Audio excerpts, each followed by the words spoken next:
Hi guys, this is your Lady Boss Builder Jessica. Welcome back to my channel kung saan ang life, mindset at wisdom ang bida. So guys, for today's video gusto ko lang mag-share and gusto ko kayong tanungin kung alam nyo ba yung pakiramdam kapag merong nawawala sa'yo na importanteng gamit, as in it's not the value pero yung thing na yon, tapos parang ang hirap i-let go. Naramdaman nyo na ba yun? Yung nawalan kayo ng gamit or something, tapos ang hirap nyong i-let go. Comment down below kung isa ka sa mga tao na yon. Kaya ko to natatanong ngayon kasi kanina lang meron akong singsing na nakalagay yon sa isang pouch, and yung singsing na yun yung una kong pundar. Hindi siya kamahalan, pero pinaghirapan ko kasi yun eh. So ngayon nawawala. Di ko alam kung nalaglag o ano, whatsoever, hinanap ko na, pero yun. So gusto ko lang mag-share ng nararamdaman na pag may mga gamit ka na may sentimental value, in a way, di ba, ang hirap pakawalan. Yun nga lang, lagi ko naiisip na kapag may nawala, meron darating na mas maganda. Alam mo yun, para gumaan yung pakiramdam ko, tapos ma-let go ko na. And isa sa mga hindi madaling gawin is maging detached kahit sa anong bagay. Although alam natin na yung mga bagay na yan, na pag-iipunan whatsoever, kaya lang kapag may kasama kasing sentimental value, yun kasi yung medyo mahirap.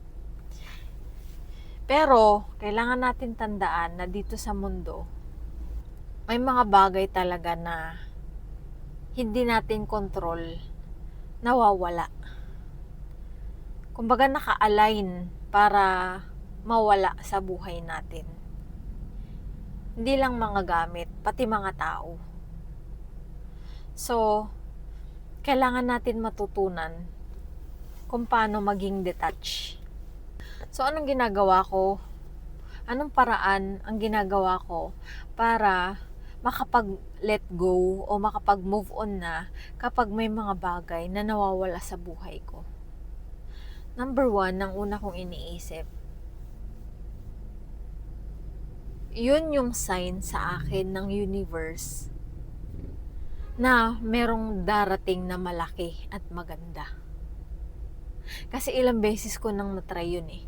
Ultimo, kahit payong, meron kunwari yung paborito kong payong, tas biglang nawala, ganyan. After nun, biglang magkakaroon ako ng malaking sales, or basta may dadating na sobrang laki, na yung value ng payong na paborito ko is mga 20 times or 30 times yun ang matatanggap ko. So yun lagi ang naiisip ko, na kapag merong kinukuha sa atin, merong kapalit yun na mas malaki at mas maganda. Ano pa? Iniisip ko, napapalitan naman yung mga bagay na yan eh. Pag ang nawala sa atin, bagay, ang lagi kong iniisip is, napapalitan naman.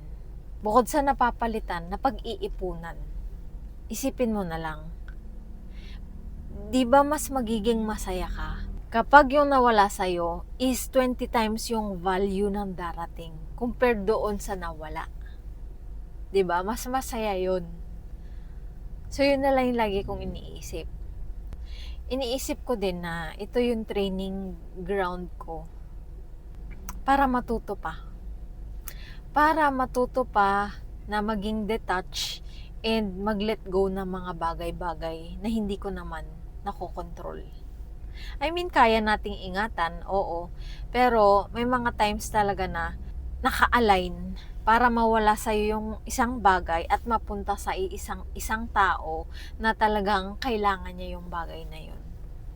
So, yun na lang iniisip ko para gumaan talaga yung pakiramdam ko. Pero, di ba, minsan nakakalungkot. Hindi naman yung, alam mo yun, gusto nating takasan kung ano yung nararamdaman. Gusto mo na lang tanggapin na nawala yung bagay na yun sa'yo. Tapos, i-let go na para makapag-move on na. Okay rin lang naman na maging sad ka, basta huwag ka lang mag-dwell doon sa nararamdaman mo na yun. Oo, hindi nga, wala ngang madali. Kaya lang anong gusto mo? Anong mas pipiliin mo? Mag-dwell doon sa feeling na yun? Or magkaroon ng faith na kahit na nawala sa'yo yung bagay na yun, is mapapalitan naman ng better. And 20 times pa nung value na nawala sa'yo. 'Di ba? Mas masarap na lang isipin kung ano yung, alam mo yung mas masarap na lang isipin na may darating at maging positive ka kesa maging nega. Tapos, ang idudulot nun sa'yo is, magiging malungkot ka lang. Tapos, hindi ka makapag-move forward, hindi ka makapag-move on. So, yun guys. May mga pangyayari pa sa buhay ko na hindi lang ganyan. Medyo similar. Pero, yun na lang yung iniisip ko. May darating. May kapalit na mas malaki. And ganun naman talaga yung laging nangyayari. So, itry mo kaya, 'di ba? Try mo lang. Wala naman mawawala kung itatry mo kapag naalala mo tong sinabi ko sa'yo na kapag may nawala, isipin mo, kaya yun nawala kasi merong mas malaking darating. So guys, yun lang.